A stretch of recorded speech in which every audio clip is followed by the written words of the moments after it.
Hey everyone, you're listening to the Modern People Leader podcast. Today's episode is a part of our Work Expert series, where we talk to some of the top thought leaders out there about the future of work. MPL family, stop what you're doing and take 5 seconds to go subscribe to the MPL Weekly Digest. Every week, we'll share the top 3 takeaways from the episode, along with the full transcript. Just go to the show notes for this episode and click the link to subscribe. And now, without further ado, enjoy the show. Welcome, guys. Modern People Leader at Influence Greatness. It's official. We're finally here recording. I'm going to go ahead and jump into my good news because this is part of my good news is that we are kicking off a 3-day sessions of lots of podcasts. I can't even remember how many podcasts that we have scheduled to record. And we're kicking things off with our great friend, Erica. How have you been? I've been great. I'm so excited to be here and finally meet you guys in person. It's so much better meeting in person. Daniel and I have I agree. The vast majority of our recordings are on Zoom, but it's just like a different element, different vibe when we're here together in the same room. Yeah. So let's go ahead and keep it rolling with good news. That's my good news. Do you want to go next? Sure. My good news, my new book, which is right here, which is a galley copy, it looks like it's been through the wash, is officially coming out 2 weeks from tomorrow on September 26th. So that's good news in the making. On the personal front, I am a new empty nester, which I would say a couple weeks ago didn't feel like good news, but my friends that are in this boat that now have dropped their kids off in college say, I need to shift from it being an empty nest to being a free bird. So I am a free bird, and because I am a free bird, I'm spending a couple days in Utah with you guys. So that's my good news. All right, well, Stephen, you stole my good news, so I'm going to have to come up with one on the fly. Came in hot. Tell me if I'm using this term right, but one of your daughters created the term nervous-sided. Yes. Nervous what? Nervous-sided. Nervous-sided. Combine nervous and excited. And I definitely feel that right now, because this is like the most legit setup we've ever had for a podcast. So look at this. I guess that's my good news. Like, this is amazing. We have, great lighting. We have the perfect seat setup. I feel like this is, we're official now. So shout out to OC Tanner for really just killing the podcast studio for us. So looks great. And the modern people leaders are having a moment, and that's why we are all here at this amazing conference, Influence Greatness. And you know what? we're all along for the ride. I'm going to change my good news story. Whoa. So we were skimming through Erica's book a few minutes ago, and I forgot that I'm in there. Yes, I think this is the first book that I've been quoted in. Let's go. And cool. Who would have thought I'd be in somebody's book? So that's you are, and exciting. Actually, it's one of my favorite stories, which I don't know what you're going to ask me in the next 45 minutes, so maybe you'll ask me about that. But I will say, and I'm not just saying it because I'm sitting next to you, but when I give my keynotes, when I'm out there talking, the anecdote that you shared is one that I talk about a lot. Yeah. I mean, I was just getting nostalgia reading through the day 1, the day 5, the day 15. Guys, we are going to talk about we're going to get into that. Sorry. Okay, good. We're They don't know that what we're thing. talking about. We're doing that thing. Well, so many firsts. We're excited. You guys ready to jump into the conversation? Yeah. Daniel, I think you're going to kick us off. Yeah, so we've already talked about it a little bit. Tell us about Retention Revolution. Where did this idea come from? Where did the name come from? Great question. So this is my third book. I call it the third and the final piece of the Human Workplace Trilogy. Okay. Actually, my first 2 books are over there. Bring Your Human to Work, which came out in 2018, and then Rituals Roadmap. It's funny, I didn't even realize when I started it looks like a stoplight. So now I have the full stoplight combination. And, when I think about work post-pandemic over the last 3.5 years, so much of what we know about work has changed. And the retention revolution really is flipping everything we know about work on its head. And the idea is that, as I've heard you talk about this on your podcast, in many companies, there are 5 generations of people working under one roof.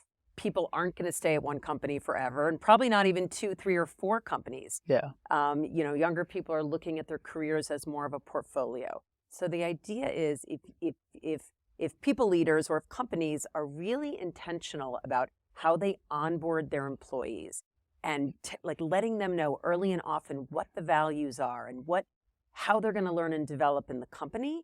And when the person decides that it's time for them to leave, obviously if they've cheated or stolen, that's a different story. But if the average person comes and says, you know what, I'm ready to move on, we as leaders need to move away from the you're dead to me, don't let the door hit you in the behind. And instead, the idea of the retention revolution is, how do we stay connected? And if we stay connected, work becomes much more of a virtuous cycle. And people come back as boomerangs. People become clients and customers. People send their kids to work at the company. And so it's a real shift in thinking. And in between onboarding and offboarding, there are all these different things that I'm sure we'll talk about. Being, flexibility, elevating your managers, thinking about personal and professional development. And we're doing those things not just because we want to retain them. We're doing them because we know they're good for people and they're good for business. And then oftentimes a great byproduct is that they do end up staying longer. Well, I love you're speaking our language. Like there's so many things you just hit on. We talk about so often. Before we get into that, I'm just curious, what was the process for writing Retention Revolution? Was it the exact same as your other two books? Have you evolved kind of your process? Like tell us a little bit about what was involved. Yeah. So in some ways, the process has been the same. My background is in consulting. So I was a human resources consultant for a long time, a workplace strategist. And so I think in those kinds of terms. And so, whether it's, I'm going to have my list of 10 things, or in this book, it's a list of 7 things, whatever theme I have, I begin to think about what are the building blocks that make up the retention revolution. And sometimes they shift over time. And then I have a very low-tech, Word document, basically, that's collecting these different ideas in what I call these buckets. So every time I hear an anecdote or, a number, listen to your podcast, which is how I ended up at Influence Greatness today. I was like, oh, I heard this amazing, person, Mindy Cox, the chief marketing and HR officer at OC Tanner, on your podcast. She told 2 really cool stories. So then I write down the stories, I put them in my different buckets, and then I reached out to you guys, and you guys connected me to Mindy. And so it's a lot of, I call myself on my LinkedIn profile, one of my titles is I'm a professional dot connector. And personal and professional, I've set up 3 marriages on the side, which is a whole other story. But in the workplace, I love seeing themes and connecting dots. And so that's really my process. And then what's cool is, it's cool and a challenge sometimes, is that each one of the chapters in this book, you guys are some of the few people that have actually read it so far. Each one could almost be a book by itself. Yeah. So I think that's good and bad, but it's probably more good. But that's my process. So I don't know if I shared this with you, Stephen, but the session the session title that we ended up going with for tomorrow here at Influence Greatness is The Making of a Modern People Leader. And I don't know if you remember, you were sort of riffing. You were like, you could write a book that's called The Making of a Modern People Leader. And it could be like, the 10 things that make up a modern people Right? leader. Yeah. And now that has evolved into Stephen saying like, oh, we should create like the Modern People Leader Manifesto.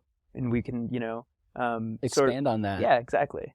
So Well, and that's how it started. And you guys do have the makings of that, because you ask people these questions. And I also love, per my rituals book, one of the things I love about your podcast is that you have rituals on your podcast, and I think there's there's this connection. I mean, rituals give us a sense of belonging and connection, and everyone's done what's come, before them. And so I know, listening to your podcast, it's everyone has shared their good news.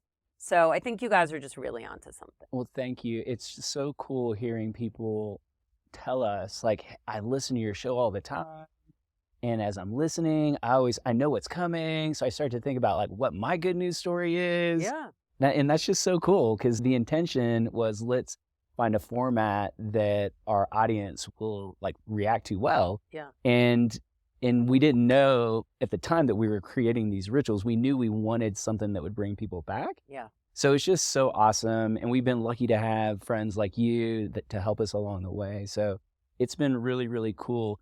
As far as like the research that went in, like, you mentioned retention has been a huge area of focus. It feels like the COVID years are a bit of a blur, but around 2021, when the Great Resignation really started kicking off, or the Great Reshuffle, whatever we want to call it, that's when I remember retention being like a singular, like, we got to stop the bleeding. People are leaving at a pace we've never seen before. And so I'm just curious, like, what sort of research, from a retention perspective went into the book? So I'm going to answer it in two different ways. Each one of the chapters, if you, and a lot of my work focuses on what I call the science and stories of connection at work. So each chapter has data and science. There's research that shows that companies that have really intentional onboarding, people end up staying longer.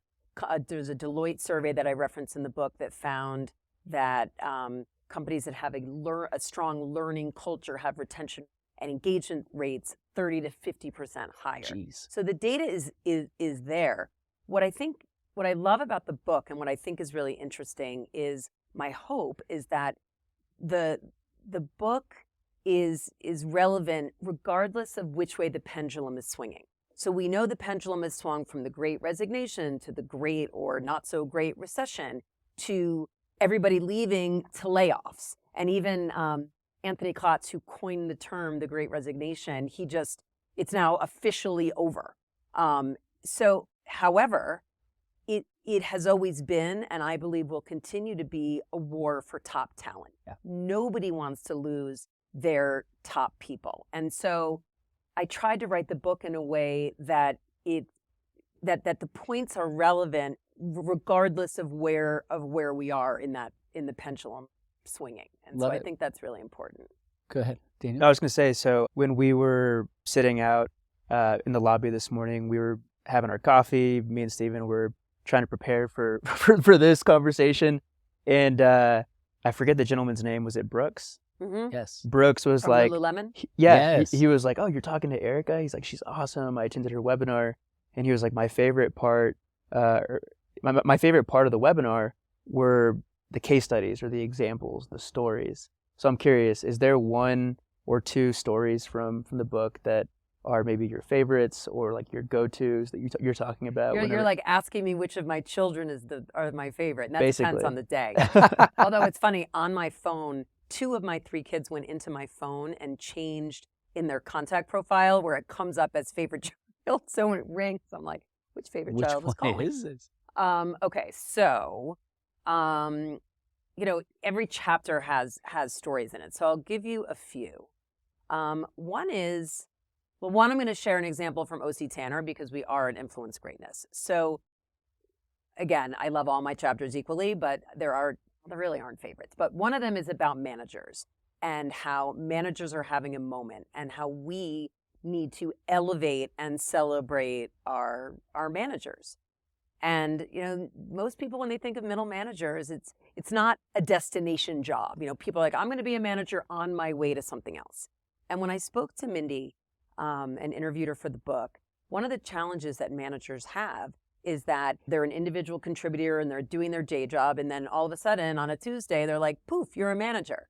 And you still are supposed to be doing your other job. And a lot of times people aren't trained for what they're even supposed to be doing, which is why managers now, there's a lot of data in the book and studies I'm sure you've seen, where managers are showing the most stress. They're under the most duress around mental health issues because they're getting pressure from the top to implement all these flexible work programs and deal with all these mental health issues, but they're not taking care of themselves. And so Mindy told a great story in the book where a new manager came to her and said, Mindy, I don't know what to do.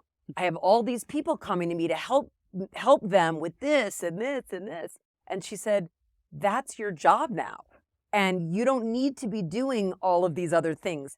That is your job. And so whether it's restructuring, actual job descriptions, which some companies may now have to do, but really giving new managers the freedom and the permission, and of course the training, to actually manage. So not rocket science, but it's without intentionality. I mean, I just thought that was amazing, and what a gift to allow a person who is a manager and give them time to actually do it. The second one, I gotta give a shout out to my buddy Daniel sitting right here. And I'm wearing a shirt, if you can see it, it says, start as you mean to go on. And that phrase is what my onboarding chapter is called. And, the beginning of everything and anything is really important, right? The beginning of a meeting, the beginning of a project, the beginning of a conference, someone's first day of work.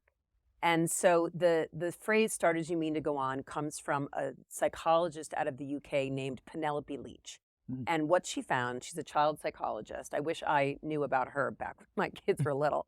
What she says is that if you want your children to be tidy young adults when they're 2 years old and they drop their Cheerios on the floor, make them pick them up and start as you mean to go on. And as I literally dropped my son off in college, I am scared for his freshman roommate because I did not know about Penelope Leach back in the day. That being said, this idea of start as you mean to go on is really important in onboarding. And again, intentional onboarding is linked to people staying longer. And so I had read about, Daniel was at Humu, and I'd read some stories about Humu's onboarding. And I interviewed Daniel, and we won't be able to go into the whole story, but a couple of things, really struck me, and of course you experienced it, so I'd love to get your reaction to it. First, onboarding must go well beyond the first day. There's a 90-day rule that it's not even until 90 days that someone even really can connect fully with a company. But one of the things so Daniel in his anecdote goes through and talks about what happens before the first day, on the first day, the first week. But my favorite is what Humu calls their 14-day graduation. Yeah. And what happens is, well, I don't know, you want to tell it? You want me to tell it? My memory's a little bit fuzzy, but from what I remember, it's during one of our, so at Humu, we used to have 2 weekly stand-ups, and they were like 15 to 30 minute meetings, and we would have the new hire graduations. And from what I remember, my Numu buddy had like a list of nice things prepared to say about me. And then I believe they ask your manager to record a video talking through your accomplishments in those first 2 weeks. Yeah. So cool. So it's a combination. Right. So did I nail that? So, well, first of all, a Numu is a new Humu person, right? So they branded it. A Numu buddy. But yeah, I mean, so you got it right. Basically, the buddy goes around and finds all the people that the new Humu person has worked with the most. That's right. Yeah. And gets quotes from, this person said this about you, this person said this about you, and talks about your accomplishments. And so you feel after 2 weeks, you're getting all this. Look, we all believe in the importance of recognition. Right. We're at OC Tanner, Influence Greatness. Yeah. So you're getting this recognition early and often from, on the 14th day, you see that you're making an impact. And again, one of the things that's linked most closely to retention is the desire and connection to purpose. Yeah. And so it's like reminding people, this is why I came here, and this is the impact that I'm already having, and it's only been 2 weeks. Yeah. And I guess one thing I'll add, so for me, when I think back on that experience, what stands out to me most was not what happened my first day, but what happened like 2 or 3 weeks before my first day. Because I remember I got an email from my manager basically welcoming me to the team. I got a couple days later an email from my new move buddy introducing themselves, like, hey, I'm going to be your new move buddy. Like, if you have any questions about onboarding, I'm here. And then I think IT reached out like a week in advance, and then they sent like a packet, like, here's what your schedule is going to look like for your first 2 weeks. Yeah. So going into my first day, I already had the feeling of belonging. Plus, I had a good idea of what was to come for the next couple of weeks. And why that's even more important now is people are getting onboarded remotely. Yeah. And they may not meet people in person for a long time. Yeah. And that anxiety of what happens. I mean, it used to be you walked in and you're like, you say hi to someone in person. This is where the bathroom is. Here's the key. Here's your password. But now the anxiety of, I'm going to log on at 9 a.m. on Monday and just be in a new job, a new company. Right. And what's going to happen? The other reason why I address this in the book under this idea of pre-onboarding, Yeah. the onboarding before the onboarding, is that some companies are finding in this war for top talent that they're getting ghosted, and especially with frontline workers in hospitality and some industries that do have higher turnover, that somebody accepts the job and then 3 weeks later they just don't show up. And so how can you stay connected well before that first day? Yeah. Well, what I love about the Humu example is before we started talking about Humu, we were talking about the manager dilemma, and it's a really, really big problem. Yeah.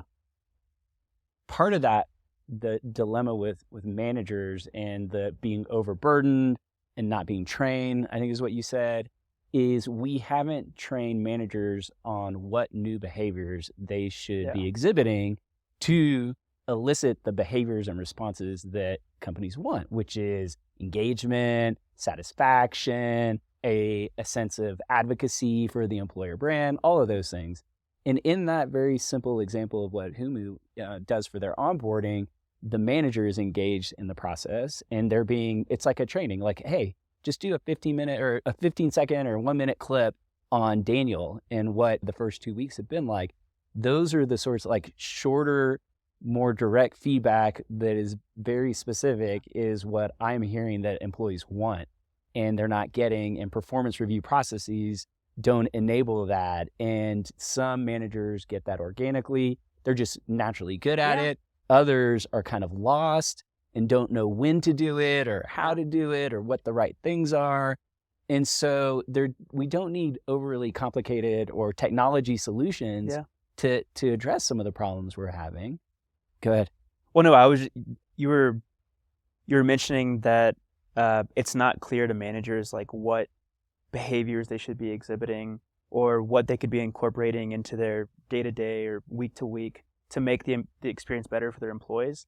And I was thinking about my wife, who was actually a first-time manager, and she was experiencing exactly what you're describing, where all of a sudden she went from being an individual contributor who had 10 things every day that she needed to complete, and then all of a sudden all of that just gets totally disrupted. And she's like, I'm only getting 20% of the work done that I need to get done because I'm getting questions about this and that, and I'm having to help my direct reports.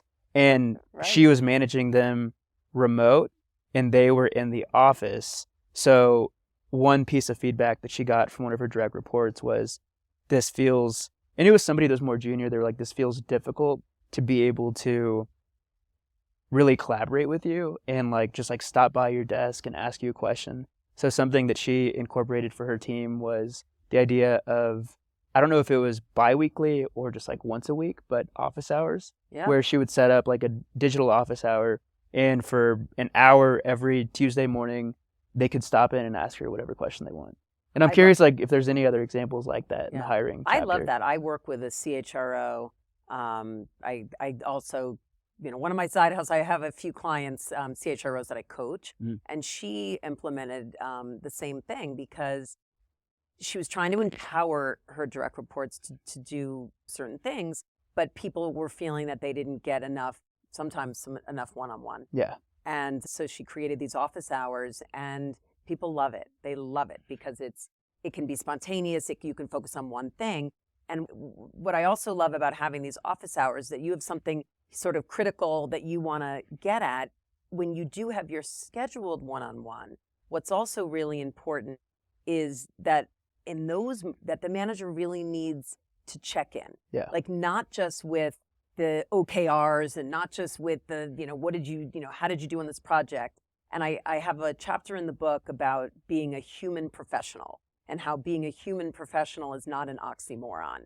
And where that all comes from, and it's really, really related to the manager chapter and what you were talking about, Stephen, but it's during the pandemic, and I will also say, we're recording this on, today is September 12th. And so yesterday was September 11th. And I lived downtown in New York City on September 11th. And those days were a moment when the whole country came together. And the pandemic was different, but I do feel like in certain ways, especially in the early days of the pandemic, my mom passed away in April of 2020. So there was a time, again, of this country coming together in a similar way. And in both of those instances, and I'll focus more on the pandemic because it was more recent, leaders, some it was natural and some they didn't have a choice. They were more vulnerable. They were more empathetic. And some of it, again, for the ones where it didn't necessarily come naturally, they didn't have a choice because the kids were in the background. They were doing homeschooling. The technology was imploding. The dog was barking. The UPS. So it was, it was just crazy. But what I found in my interviews is that for many of these leaders that brought more of their human to work, that were more vulnerable and empathetic, their engagement went up.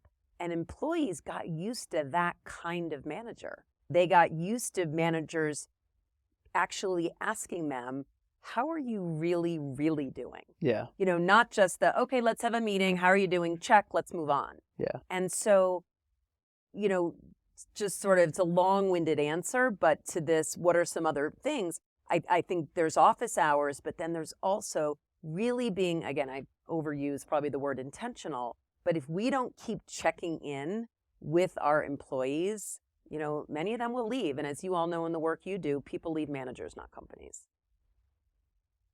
I love all of that, but I don't want to forget to go back to onboarding really quickly. Okay. Because there was a part 2, and my part 2 was, what I'm hearing is there's almost this, in software development, you look at the speed when you're adding new engineers. So in this example, we're onboarding software engineers, Yep.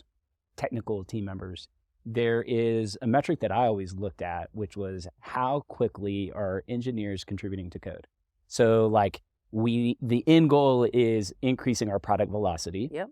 In order to do that, we've got to get our engineers on board and contributing so we can get to what I call prime, which is like the ideal flow of work. Yep, that's state. And so what I was hearing and observing as you guys were talking about the Humu onboarding is there is that, let's get this employee engaged as quickly as we can to ramp them up and even give them some of the inputs that are needed for a longer term engagement, like recognition, like all of the things we were talking about.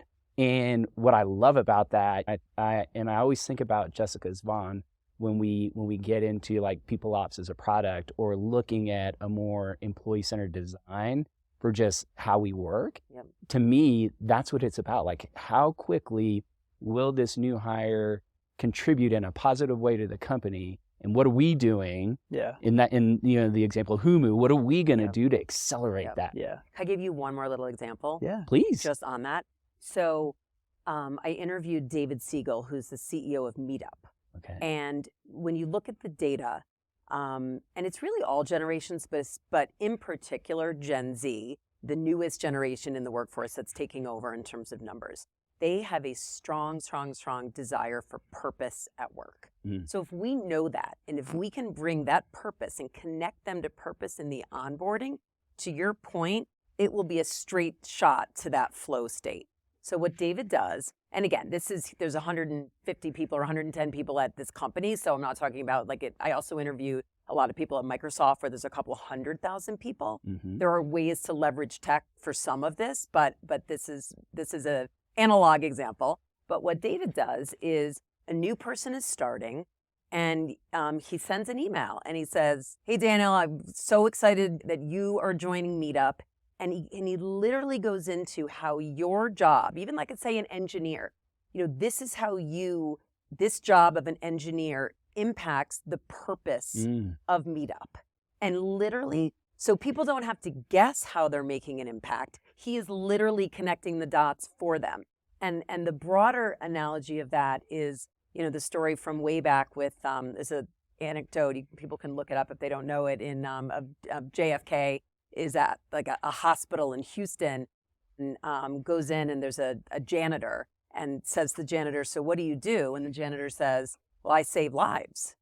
And he's right? So if a hospital is cleaner and the janitor is cleaning the hospital, fewer people will die. And so I do think that if you can, as anybody that's listening that's part of this onboarding process, the quicker and more direct way you can connect people to purpose will get you to your flow state. Yeah. So one thing I wanted to talk about is talent mobility.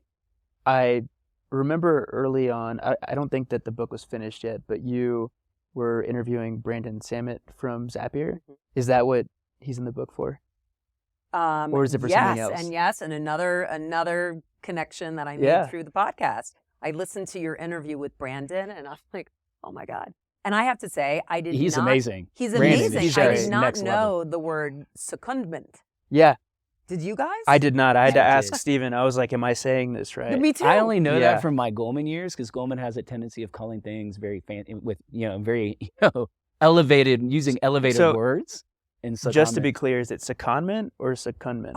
Secondment, potato, Yeah. potato. Who knows? I knows? mean, I don't know, but it is in the book. I thought it was secondment the first time I saw it. Right. Secondment. I had never, it's French maybe. I don't know. But it's in the book. And look, talent, again, I love all the chapters, but the chapter in the book where I mentioned Brandon and it is such an important topic. I mean, which is why it could be a whole book. But the chapter's called From Ladders to Lily Pads. And the idea is that every organization out there is flattening.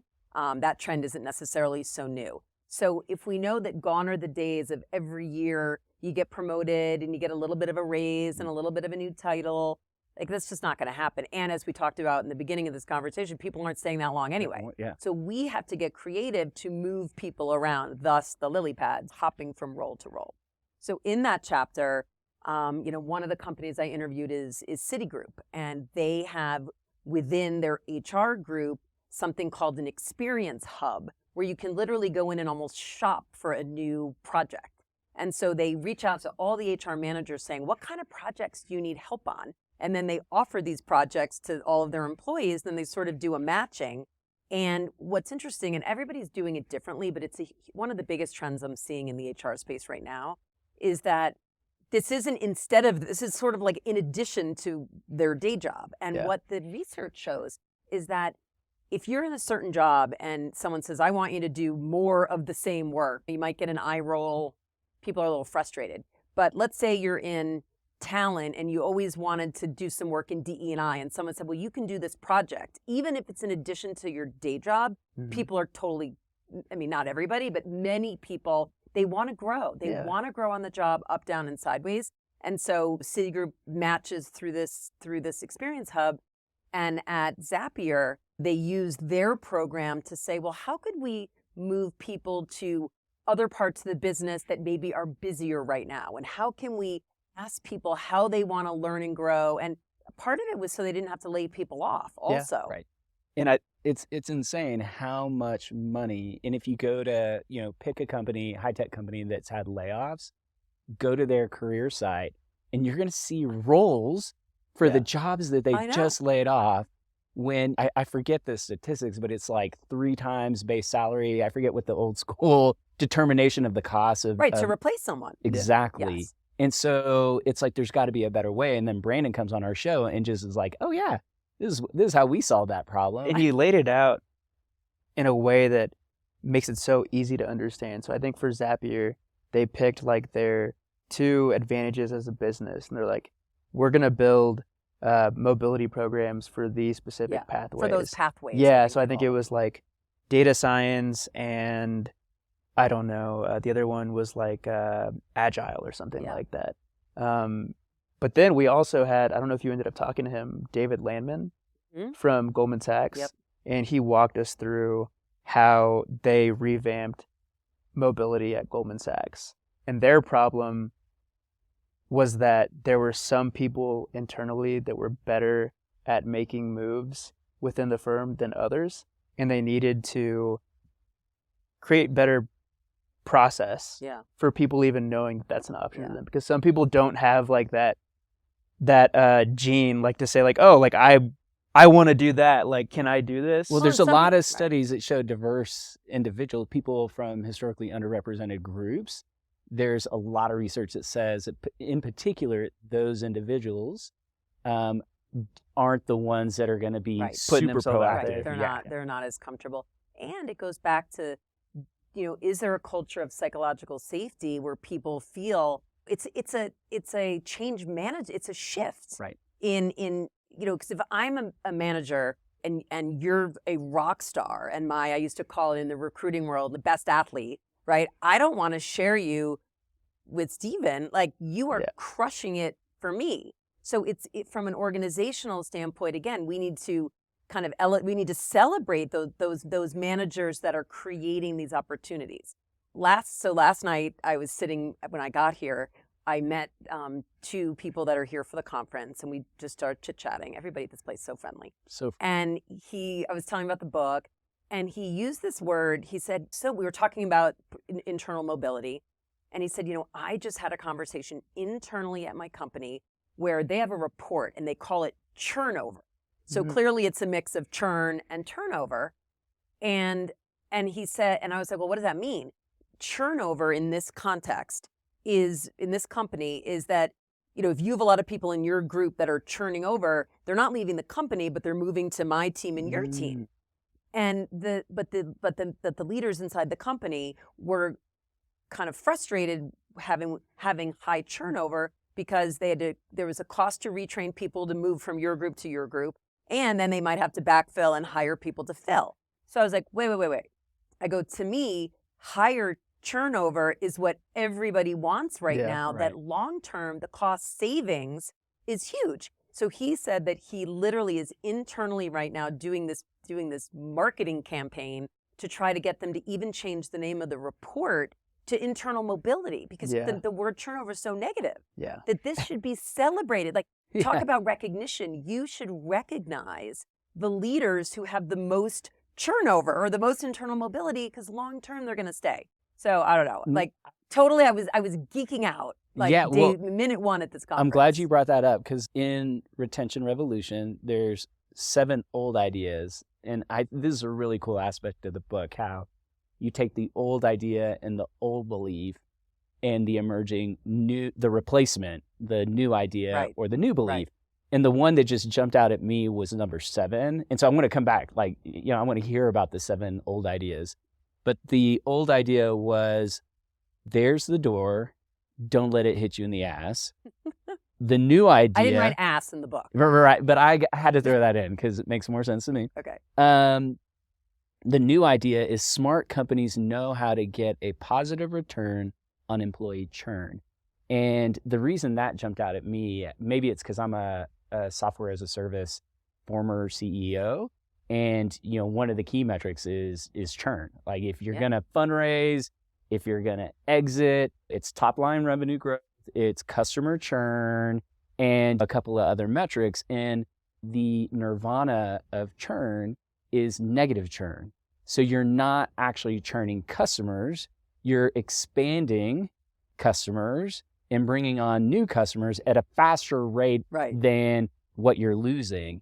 And I feel like when I read that part of the book, there's got to be like a new HR metric that is like negative churn, but for retention. Because I think if we looked at it that way, it's like, okay, but we're not actually churning. It's like negative churn. It's a positive thing, right? Because we kept the talent here. We already have a talent acquisition engine to bring great talent in. Right. And so net, we're better off than we were before, but that's not how. Well, it's an internal mobility number. Yes. To say we're internally, we just have to get rid of the word churn. Like, it just feels to me, feels negative versus, wow, we have created this internal ecosystem to help people move, as I say in the book, up, down, and sideways. Yep.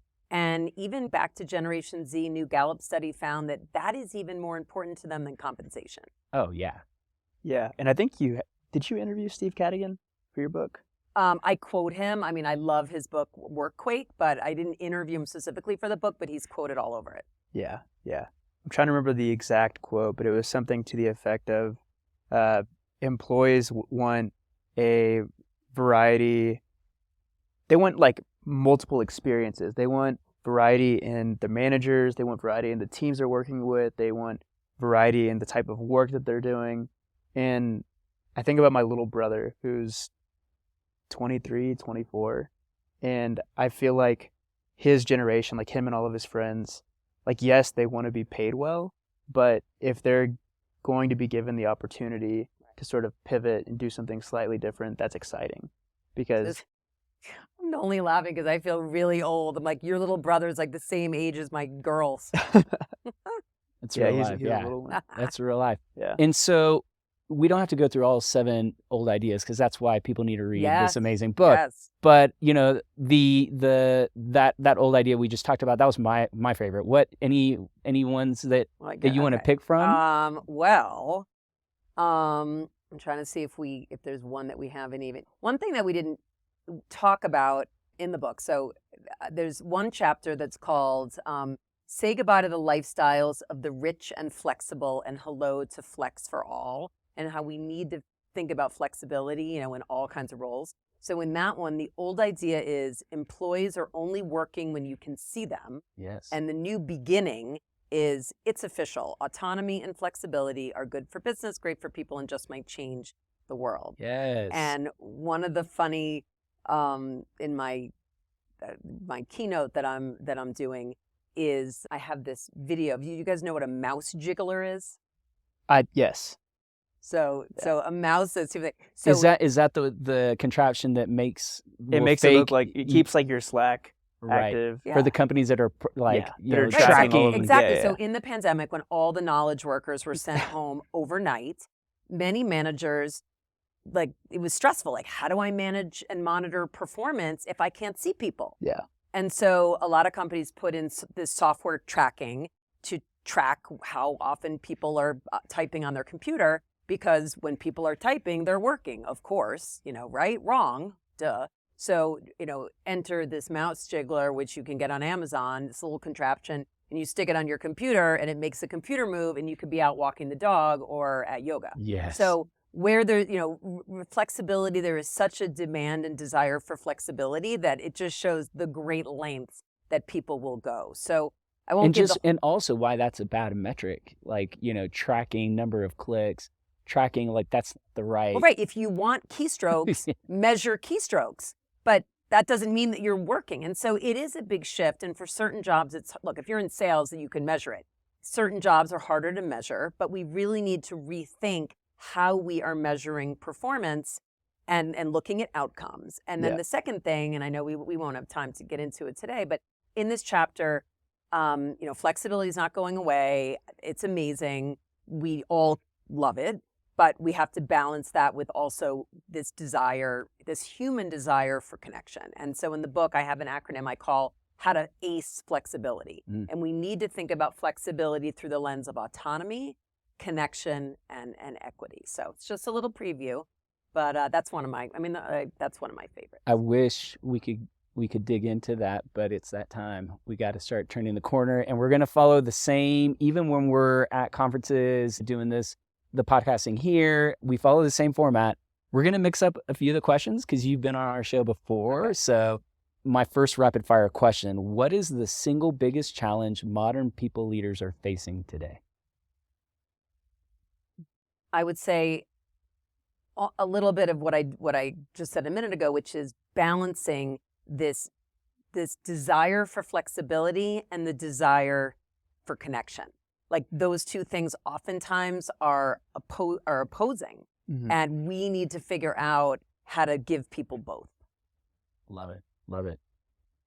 Next question. Okay. What is the most important skill a modern people leader will have to learn in the future of work? So there's a new skill that is being driven by the what is likely to be the future of work. These trends we're talking about. I'm going to cheat a little bit. It's not one, it's two, but it's together. It's finding what I call the sweet spot between tech and connect, meaning AI and all this new technology that's coming into the space is amazing. And modern people leaders are going to have to understand it and leverage it, but also know how and when to put it in its place and connect like this.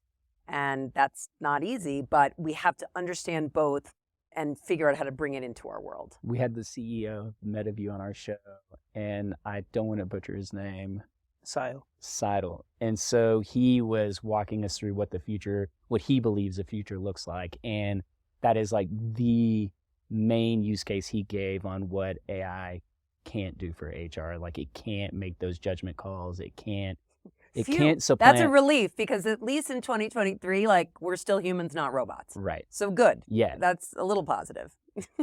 So moving on, is there anything you believe to be true about the world of work, but don't have the data to prove it? God, That's a tough one. I didn't get That's any a of these Daniel- questions ahead of time. That's a Daniel question. I told you there were curveballs. Okay. That I don't have the data to prove it. I'm going to have to come back. I'm going to have to write you guys back, because so much of what I do is have the data to support everything. So I'm sure there's something, but I promise you That'll be the next book. I'm going to circle back. No, Okay. this is the, like I said, this is the final piece of the human workplace trilogy. I think my family will kill me if I do this again.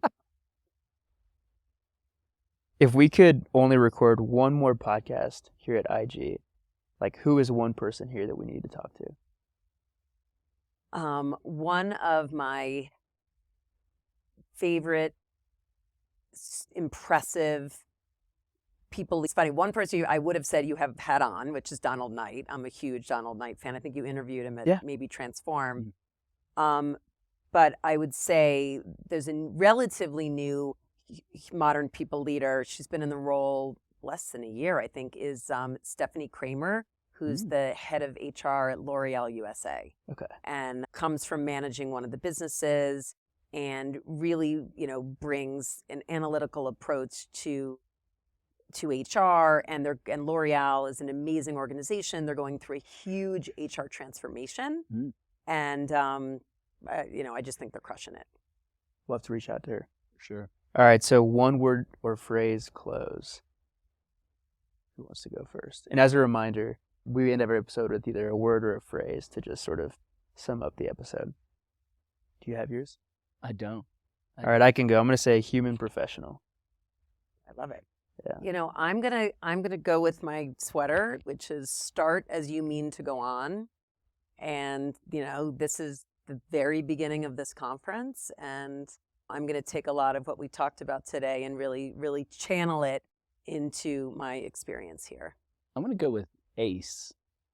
And autonomy, connection, and Equity. Yeah, I think that's, there's so much you've shared.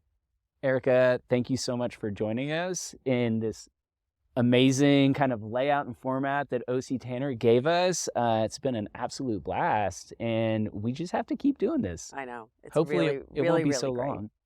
So thanks for joining us. Okay, thank you. Bye. Mike? I feel like we always come back to a handful of NPL episodes, like the classics. And one that comes up almost every single week is Jessica's Wands, where she walked us through the 3 products that every company is building at any given time. I'm going to try not to butcher it, but if I remember correctly, product 1 is the product that you're selling customers. Product 2 is what you're selling to shareholders and investors. And the last product, which the chief people officer is usually responsible for, is the product that you're selling to your employees.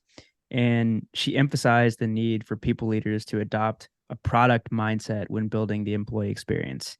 And I know it probably sounds daunting for people leaders out there to make this mindset shift. So, Stephen, I'm curious, like, what advice would you give them? Well, I think it is daunting because it just feels like a lot. And so, as you know, as a founder, startup CEO, you have to wear a lot of hats. And one of the hats that I wore for many years at Workify was chief product officer.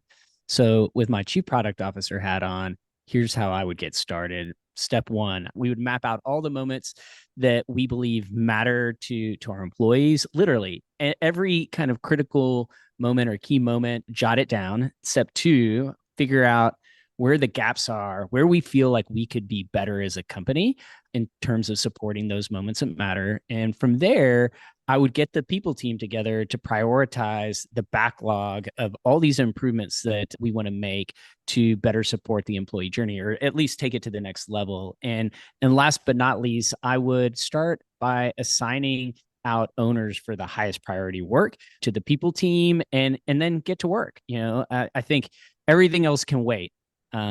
That's the approach I would take. If that all sounds like a lot, I hear you, but don't worry. Our friends at Penn They just launched the Employee Journey Designer that can help you with all of this. It's customizable. It's free. I wanted to make sure I mentioned that. It's free. And they have a pre-built library of content to help you craft your unique employee journey. That's the gold right there. Yeah, it is. It is gold. And it technically hasn't even launched. So only MPL listeners can get early access to it. So if you want to be one of the first people to check out the Employee Journey Designer, you need to follow these 2 simple steps. 1, click the link in the show notes, and 2, sign up with your work email. It's really as simple as that. We're huge fans of Penn. We really believe in their product, so go check it out right now. Thanks for tuning in to another episode of the Modern People Leader. We really, really appreciate it. And if you enjoyed the show, please leave us a 5-star rating. It would mean the world to us. And connect with us on LinkedIn. We wanna know what you think about the show. And you can find links to both of our profiles in the show notes. So thanks again for listening, and see you on the next episode.